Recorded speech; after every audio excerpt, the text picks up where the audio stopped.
il y a eu, avec le mouvement des décolonisations dans les années 60, au cours de l'année 1966, il y a eu des juristes qui se sont réunis au niveau mondial et qui ont proposé, qu'on conçu ce que l'on a appelé les pactes onusiens. Enfin, il y en a eu deux, et dont l'un s'appelle le pacte de l'Organisation des Nations Unies pour les droits civils et politiques des peuples du monde, qui a été présenté à l'Assemblée générale des Nations unies le 16 décembre 1966, j'aime bien les précisions, et qui a été adopté par acclamation, c'est-à-dire qu'à l'unanimité, il n'y a même pas eu de vote, à l'acclamation. Et dans ce pacte des Nations unies pour les droits civils et politiques des peuples du monde, il est prévu dans l'article 2, je crois, ou 3, je crois que c'est l'article 2, qui précise le droit inaliénable des peuples à disposer d'eux-mêmes. Alors la conséquence juridique de ça, c'est qu'il ne peut pas y avoir de traité qui ne comporte pas de clause de sortie. Parce que sinon, on aliénerait un peuple, on aliénerait la disposition d'un peuple à disposer de lui-même. Donc, un traité international qui ne prévoit pas de clause de sortie est illégal au regard du droit international. Il y a donc une espèce, ce qu'on appelle en droit civil français, une clause, vous savez, d'ordre public. Ça existe en droit civil ou en droit commercial en France. Par exemple, lorsque vous achetez un appartement en France, vous avez, ou une voiture, vous avez une clause qui s'appelle la clause Scrivener, qui remonte à la loi de 1973 de Mme Christiane Scrivener, qui était secrétaire d'État à la consommation, qui a introduit dans le droit français l'idée que lorsque vous signez un contrat, surtout pour des montants d'un certain important, vous avez une clause, vous avez le droit de rétracter pendant, je ne sais plus si c'est une semaine ou 10 jours, quelque chose comme ça. 10 jours, hein, la clause Scrivener. Donc vous avez pendant 10 jours la possibilité de vous rétracter. Et le législateur a prévu que ce serait une clause dite d'ordre public. Ordre public en français, ça veut dire que même si le contrat ne contient pas la clause, ne le mentionne pas expressément, elle est réputée exister quand même. Et c'est-à-dire que si vous achetez un appartement et qu'il n'y a pas la clause, et puis que vous voulez, après ça, vous vous dites non, finalement, c'est trop pour moi, je veux revenir en arrière, votre vendeur ne pourra pas vous obliger, si vous êtes dans les délais impartis, parce que vous pourrez avoir recours au ministère d'un avocat qui dira non, non, c'est une clause d'ordre public, même si ça n'était pas prévu dans le contrat, ça existe quand même. Alors ce que je vous dis là existe en droit international au niveau des traités. C'est-à-dire qu'un traité qui ne comporte pas une clause de sortie est réputé la comporter quand même. Voilà.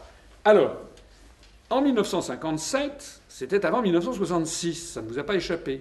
Donc le traité de Rome, comme ce droit n'existait pas en droit international positif, il y avait beaucoup de traités, la plupart des traités comportaient des clauses de sortie. Mais comme il n'y avait pas d'obligation légale, internationale, à ce qu'il y ait une clause de sortie, le traité de Rome n'a pas prévu de clause de sortie. Ensuite, au moment du traité de Maastricht, là on était après 1966. Mais à ce moment-là, je vous renvoie à l'une des vidéos qu'on a mis en ligne sur UPR TV, une interview de M. Jacques Attali, qui explique que délibérément, ils n'ont pas voulu mettre de clause de sortie pour faire semblant qu'on ne pourrait pas en sortir. Donc là, cette fois-ci, on est dans l'illégalité. Et donc, ce qu'il faut bien comprendre, c'est que le traité de Rome, ne comportant pas de clause de sortie, n'était pas illégal. Il était peu banal, parce que tous les traités comportent des clauses de sortie en général. Mais il n'était pas strictement illégal au regard du droit international. En revanche, le traité de Maastricht, lui, était illégal au regard du droit international. Le traité de 1992 n'a pas prévu de clause, CF M. Attali. Le traité d'Amsterdam de 1997, pourquoi se gêner, n'avait pas prévu de clause. Pourquoi se gêner? Le traité de Nice de 2000 n'avait toujours pas prévu de clause. Pourquoi se gêner? On arrive à la Constitution européenne et à la fameuse Convention sur l'avenir de l'Europe de M. Giscard d'Estaing, avec 107 personnes à bord. Voilà. Le présidium de M. Giscard d'Estaing. Et à ce moment-là, article 1 de la Constitution européenne en projet, l'Union européenne est fondée sur les principes de la démocratie, virgule, de l'état de droit, virgule, du respect des droits de l'homme. Alors, à ce moment-là, sont intervenus des juristes allemands et britanniques qui ont fait valoir que c'était un petit peu gênant d'avoir une constitution européenne ronflante, un titre ronflant du style on est en train de faire la plus grande partie du monde qui respecte l'état de droit, et que c'était un peu gênant que de commencer par violer le droit international en refusant ce principe essentiel du droit des peuples à disposer d'eux-mêmes, qui est la clause de sortie.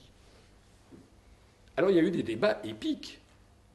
Il y a eu des débats épiques parce que, entre les européistes ont été terriblement gênés, à commencer par Giscard, entre le raisonnement qui est évident, il fallait évidemment qu'il y ait une clause de sortie pour respecter le droit. On ne peut pas dire qu'on respecte l'état de droit et le violer. Article 1, respecte l'état de droit. Article 2, je le viole en ne mentionnant pas de clause de sortie. Il y a quand même il y a le ridicule ne tue pas, mais quand même. Donc c'était quand même très difficile. Mais les européistes avaient bien compris le potentiel dévastateur que pourrait représenter une clause de sortie. Parce que d'un seul coup, quand je vous dis que la clause est réputée exister quand même, puisque c'est une clause d'ordre public, vous voulez bien me croire, mais ça n'a jamais la même force probante que si vous le lisez noir sur blanc. Si vous le lisez noir sur blanc, ça a une force probante évidente.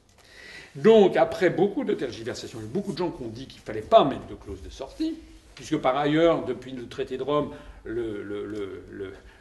les violons habituels, c'est une union sans cesse plus étroite des États, sans cesse plus étroite. Vous vous rendez compte, c'est fantasmatique, c'est une espèce de... On se rapproche, sans cesse plus étroit. C'est des États.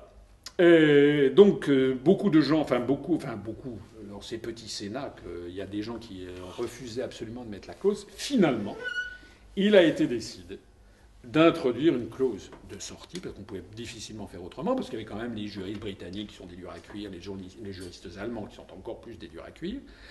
Mais il a été convenu que ça serait quelque chose dont on ne parlerait pas.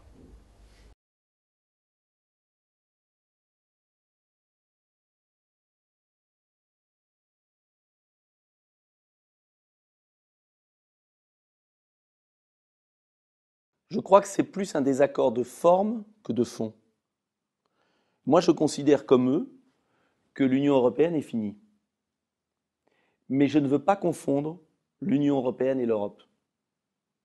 Et j'estime que le mot sortie est dégradant pour la France et surtout contre-productif, car il voudrait faire croire que la France part s'isoler, que la France serait seule, comme si on transformait notre position géographique au cœur du continent et qu'on allait sur une île au milieu de l'Atlantique.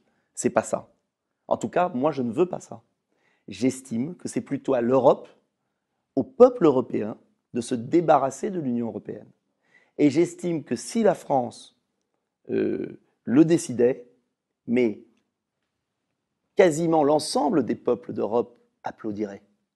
C'est-à-dire qu'il n'y a pas le choix entre rester dans l'Union et être seul. Ça, c'est un faux choix. Parce que c'est un choix qui fait peur aux Français et les Français risquent de vouloir rester dans l'Union.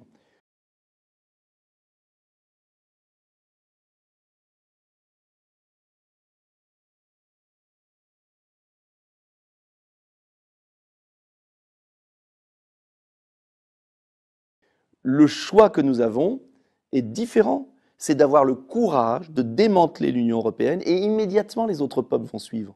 Il n'y aura même pas besoin de l'article 50.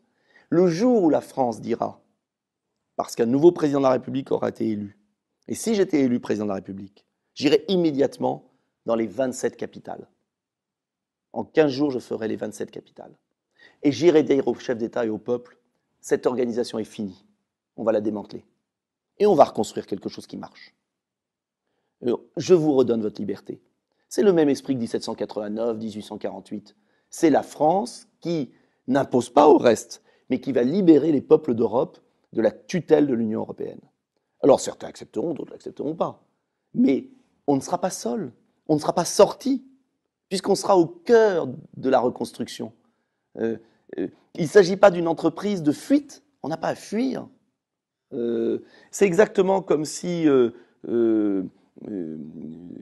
quand vous êtes comme une femme dans qui habiterait et qui serait martyrisée par son mari, elle n'a pas à fuir, c'est à lui qui doit partir. Eh bien, c'est l'Union européenne qui doit partir. Ce n'est pas nous qui devons sortir. Donc, il va falloir sortir l'Union européenne de l'Europe. C'est beaucoup plus fort et c'est beaucoup plus rassembleur. Et je veux l'expliquer aux gens de l'UPR. Notre objectif, c'est de convaincre les Français. Ce n'est pas de leur faire peur. Et en plus, ce serait faire peur pour rien. Car on peut sortir. C'est exactement la même chose sur l'euro d'ailleurs. Regardez l'argumentation. Pourquoi on a du mal à convaincre les Français, il faut être honnête, qu'il faut sortir de l'euro? On est toujours à un tiers des Français qui l'acceptent. En même temps, il y a 68% des Français qui estiment que l'euro est une mauvaise affaire. Il y a les 2 tiers des Français estiment que l'euro est néfaste et il n'y a qu'un tiers qui veulent sortir de l'euro. Expliquez-moi pourquoi. Eh bien, je vais vous dire pourquoi. Parce que, avec les médias, les principaux économistes, les dirigeants ont fait peur aux Français en disant « Ah, si vous sortez, vous allez être seul ». Eh bien, moi, je veux répéter inlassablement, il ne s'agit pas de sortir, il s'agit de démanteler l'euro. Il y a déjà 10 pays qui ne l'ont pas. Il y en a 17 qui l'ont. Il suffit qu'il y en ait 3 ou 4 qui abandonnent l'euro, et on est majoritaire en Europe sans l'euro. Donc, je tire les leçons sur l'Union européenne du discours qui n'a pas toujours été compris sur l'euro.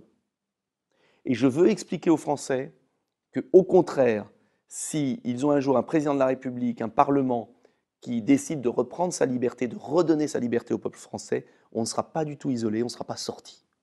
Du tout, on sera au cœur. Et au contraire, on sera applaudi. Car je peux vous dire que les Espagnols, avec ce qu'ils vivent en ce moment, et on en parle très peu dans nos médias, le Portugal, l'Italie, la Grèce, la France, on a déjà une bonne force de frappe. Moi, ce que je dis, c'est que je considère que le traité de Lisbonne, que tous les traités européens, depuis le départ, depuis le traité de Rome, puisque les problèmes qui ont eu lieu en 2005 pour la Constitution européenne, il y en a certains qui concernaient le traité de Rome, notamment les questions de délocalisation ou les questions de droit de douane. Elles sont traitées actuellement par la Commission européenne, par un commissaire européen chargé des négociations commerciales multilatérales. Ça remonte au traité de Rome. C'est le principe même du marché commun et de la politique commerciale commune qui a été fixé par le traité de Rome de 1957. C'est ça qui pose problème. C'est parce que la France ne négocie pas ses propres intérêts à l'OMC. Donc c'est bien le traité de Rome, là, en l'espèce, qu'il faut condamner. Donc moi je considère que c'est tous les traités qui sont contraires à notre indépendance nationale et à notre souveraineté nationale. D'ailleurs, ça tombe bien, puisque tous les traités n'en font qu'un seul, puisque, comme vous le savez, que les traités européens sont des poupées gigognes. Donc vous avez eu d'abord la CECA en 1951, et puis ensuite la CE en 1957, qui avait repris certains éléments de la CECA et d'Euratom, et puis vous avez eu le traité de Maastricht de 1992, qui a repris le traité de Rome, et puis vous avez eu le traité d'Amsterdam de 1997, qui a repris le traité de Maastricht en y ajoutant d'autres éléments, notamment les questions concernant l'immigration. Et puis vous avez eu le traité de Nice de 2000 qui a repris le traité d'Amsterdam en y ajoutant d'autres choses. Et puis vous avez eu la Constitution européenne qui a repris le traité de Nice. Ce qui fait que les Français, d'ailleurs, ne comprenaient pas ce que c'était, ils croyaient que c'était une constitution. C'était pas une constitution, c'était un traité. C'est pour ça que c'était très très long, ça reprenait tous les traités antérieurs. Et enfin le traité de Lisbonne de 2007 qui reprend tous les autres et prétendument pour simplifier, mais pour tout complexifier, a créé maintenant 2 traités. L'un qui s'appelle le TUE, le traité sur l'Union européenne qui est censé représenter les grands principes, et l'autre, le traité sur le fonctionnement de l'Union européenne, le TFUE, qui est censé ne pas intéresser la population, alors que c'est le TFUE qui trouve les choses les plus importantes, bien entendu. Donc actuellement, nous avons en tout et pour tout 2 traités qui reprennent tous les acquis antérieurs. Donc ce que moi je dis, c'est que je considère que ces traités sont contraires en effet à la souveraineté nationale, et je me propose de les respecter en les dénonçant conformément à leur clause de dénonciation. Le problème de M. Mélenchon, ou de M. Dupont-Aignan, ou de Mme Le Pen, ou etc., c'est qu'ils refusent d'appliquer les traités. Ils disent « je vais, moi, violer les traités parce que moi, je suis la France ». Mais je suis désolé. La question que vous devriez vous poser, c'est « et pourquoi donc M. Mélenchon, M. Dupont-Aignan, Mme Le Pen se ferait-il arracher la gueule, passez-moi l'expression, plutôt que de prononcer le mot article 50 » Je prenais cet exemple, c'est comme si vous aviez, je reprends mon exemple de téléphonie mobile. Vous avez comment dirais-je, un contrat chez Bouygues, mettons, et puis vous voulez passer sur Free. Bon.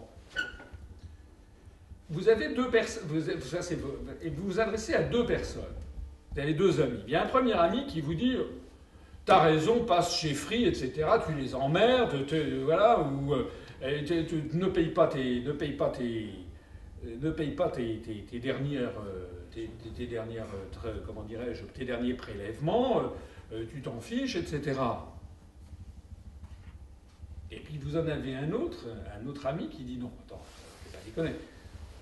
Si tu veux faire ça, fais-le, mais d'abord tu préviens oui, ou tu préviens SFR, tu veux sortir, tu regardes dans le contrat qui est lié à eux comment tu fais, et puis tu dénonces comme ils l'ont demandé, et puis tu vas aller chez un autre opérateur.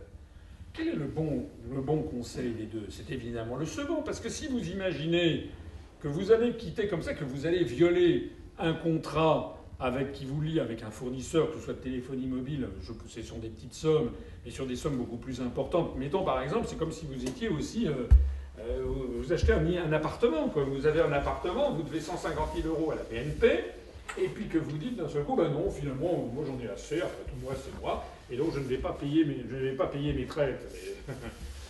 Parce que je vais changer de banque, ou je veux rester dans cette banque, mais j'ai plus envie de payer mes traites. Et ça se passe, vous aurez immédiatement des mesures de rétorsion. Donc ce qui est extraordinaire chez M. Mélenchon, M. Dupont-Aignan, Mme Le Pen, ou les autres d'ailleurs, c'est qu'ils n'évoquent jamais le pouvoir de rétorsion de l'Union européenne et des autres États. Parce que nous violerons les traités.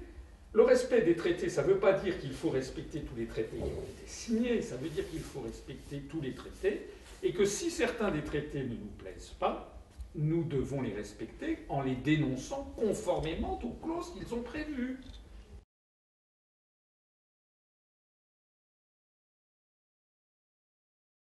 Il y a dans les traités européens, dans le traité de Lisbonne, un article qui s'appelle l'article 50. J'en ai fait référence.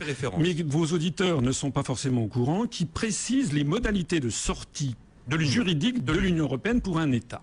Donc nous disons, nous sommes un mouvement politique extrêmement légaliste qui se fonde sur le droit, et nous disons, puisqu'il y a un article qui prévoit de sortir de l'Union européenne, ça veut dire que c'est possible. Mais l'article 50, c'est du juridisme. Mais enfin, imaginez, je suis élu président de la République avec 55% des voix. Vous croyez qu'on va s'emmerder avec l'article 50? Pardonnez-moi, je suis un peu vulgaire. Mais enfin, imaginez que ce soit un autre, d'ailleurs, ça peut ne pas être moi. Mais quand il y a une révolution, on va sortir l'article 50? Mais enfin, c'est absurde. Donc, les traités sont signés, mais peuvent être dénoncés. La France peut demain matin dénoncer un traité.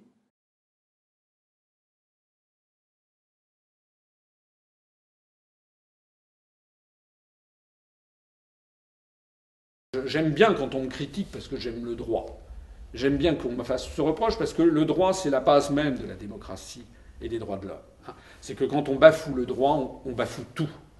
Le droit, c'est justement qu'on estime qu'il y a des instances, qu'il y a des idées avec un grand I, qu'il y a des principes qui s'opposent au bon vouloir de chacun. Voilà. Donc une société civilisée, c'est une société qui obéit au principe du droit. Voilà. Le droit est une des grandes conquêtes de l'histoire de l'humanité. Donc quand on me fait le reproche d'être pointilleux sur le terme de droit, j'adore, parce que ça prouve que je suis justement plus humain que toute autre personne, et plus démocrate que toute autre personne. Donc quand on bafoue le droit, d'ailleurs, toutes les dictatures ont toujours bafoué le droit. Donc il n'y a pas de problème d'article 50. Je ne comprends pas d'ailleurs, c'est drôle, pourquoi ces jeunes d'ailleurs de talent qui ont le courage de militer pour une sortie, comme ils disent, de l'Union européenne, sont prisonniers des traités de l'Union européenne. Il y a une contradiction chez eux. Donc ne soyez pas prisonniers des traités de l'Union européenne, puisqu'on va les rompre. Quel est l'intérêt de rompre un traité en utilisant un article d'un traité qu'on va rompre? Tout ça n'a aucun sens. L'enjeu, c'est quoi? L'enjeu, c'est de proposer à nos compatriotes, qu'ils soient les Français bien sûr, mais et aussi aux autres peuples, une voie originale, rapide, de sortie de crise. C'est ça l'enjeu. Il faut revenir à la cause.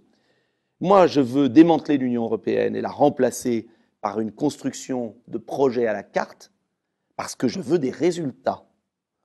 Je veux des résultats, je veux que le pouvoir en France serve à quelque chose encore. Et je veux qu'on puisse coopérer entre nous pour relever les défis de la mondialisation du XXIe siècle. Voilà. D'un côté, on traite nos affaires intérieures mieux, et on redonne du pouvoir, on rapatrie du pouvoir au Parlement, aux citoyens, aux chefs d'État, pour traiter les problèmes de délinquance, d'immigration, etc., etc. Et de l'autre, on travaille sur une base nouvelle avec nos amis européens pour des projets à la carte qui nous permettent de ne pas être complètement largués dans la mondialisation. Et ce n'est pas, cher François Asselineau, bien évidemment l'autre Europe qui ne vaut rien parce que l'autre Europe, c'est la tarte à la crème du PS et de l'UMP pour passer les élections les unes après les autres. L'Europe sociale, ils nous ont refait encore le coup il n'y a pas longtemps à la télévision. L'Europe des frontières pour Sarkozy alors qu'il les a tout enlevées. Enfin bref, vous connaissez le cirque de l'autre Europe. C'est pas l'autre Europe, mais c'est pas non plus on sort de tout et puis on verra. Ça ne marchera pas vis-à-vis des Français. Et moi je vous le dis parce que j'en suis convaincu, nous sommes tout à fait capables, par le Rassemblement des Patriotes, sur une ligne républicaine irréprochable, à dire aux Français, voilà, la liberté de la France, ça veut dire quoi? Ça veut dire, on